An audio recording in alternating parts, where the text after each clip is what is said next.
Šiandien kokybės kodo rubrikoje 2,5 procentų riebumo pieno kova. Kuris vertas mūsų stalo? Sveiki, mėlieji. Čia kokybės kodas ir aš Aušra. Šiandien ragausime 2,5 riebumo natūralų karvutės pieną.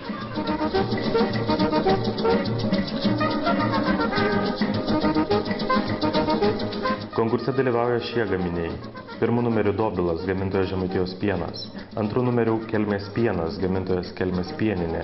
Trečiu numeriu Naminis, gamintojas Rokiškio pienas. Ketvirtu numeriu Pienas, gamintojas Varėnos pienelis. Penktu numeriu Dvaro, gamintojas Pieno žvaigždės. Kviečiu paragauti.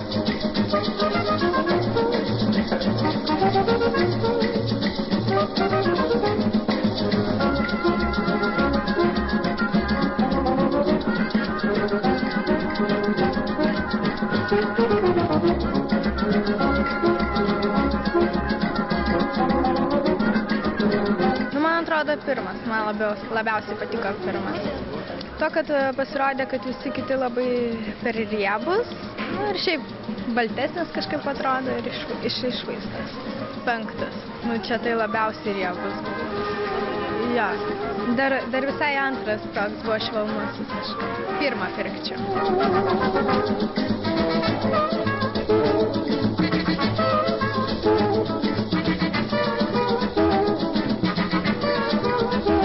Labiausiai patiko penktas, galbūt todėl, kad jis toks kaip į tikrą pieną panašus, jis riebesnis truputį. Labiausiai nepatiko pirmas, nes jis labai atrodo skiestas.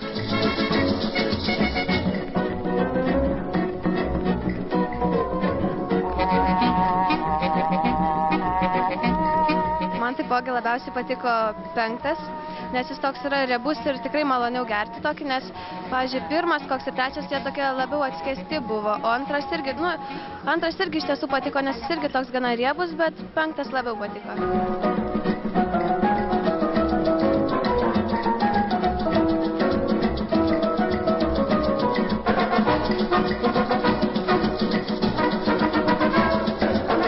Aš už pirmą, nes vyresnio amžiaus tai geriu tokius skudesnius pienus, bet skanus labai buvo penktas pienas, bet aš už pirmą žinoma.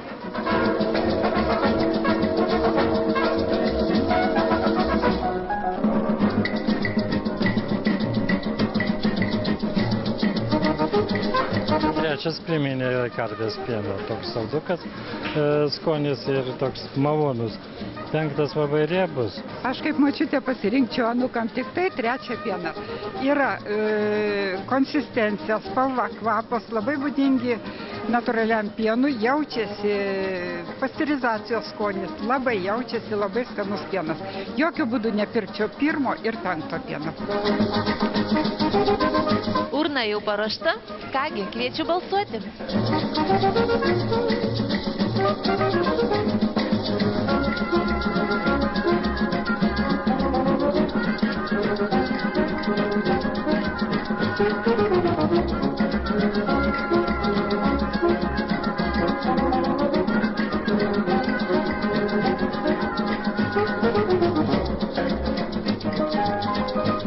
Jau žinome rezultatus.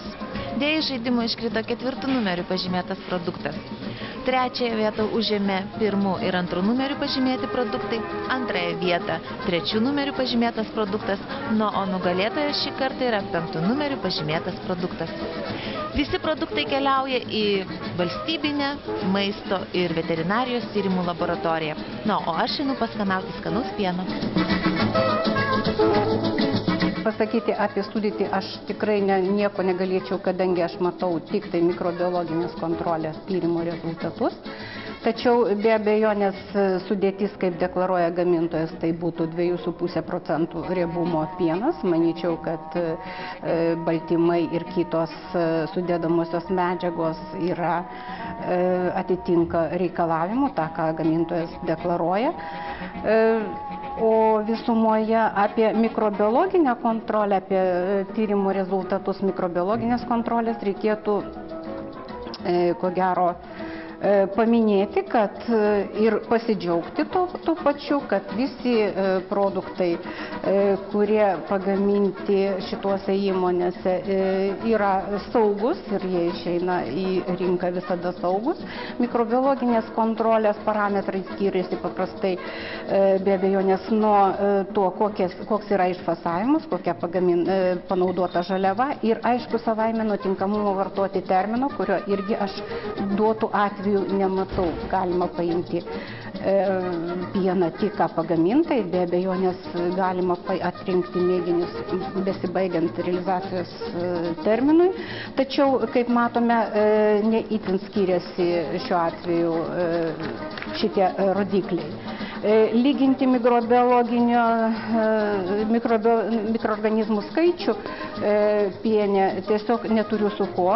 Matomai čia įmonės pačios numačiusios tokį rodiklį, nes šiuo atveju tokio rodiklio saugos būtent ES reglamente konkrečiai nėra.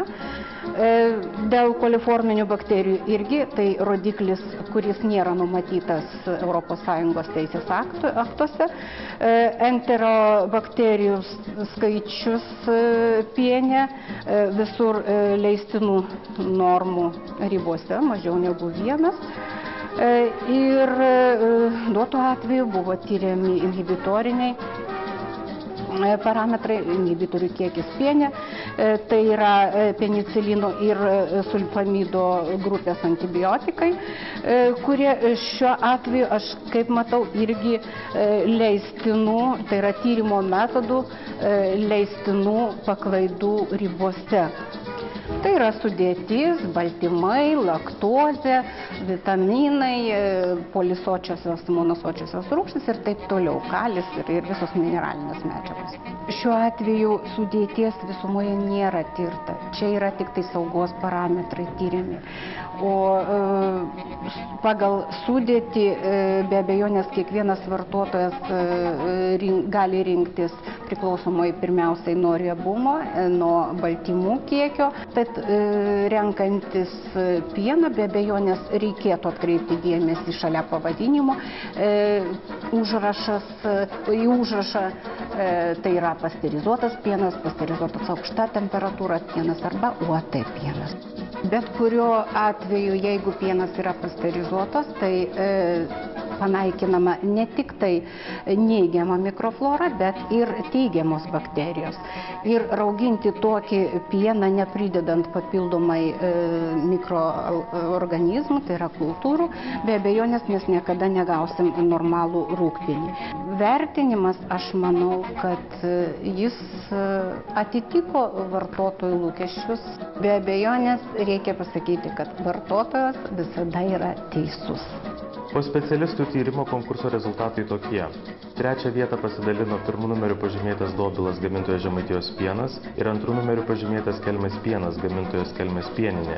2 vietoje pienas naminis gamintojas Rokiškio pienas. Na, o 1 vietą užėmė 5 numeriu pažymėtas pienas Dvaro gamintojas Pieno žvaigždės. Sveikiname laimėtojus.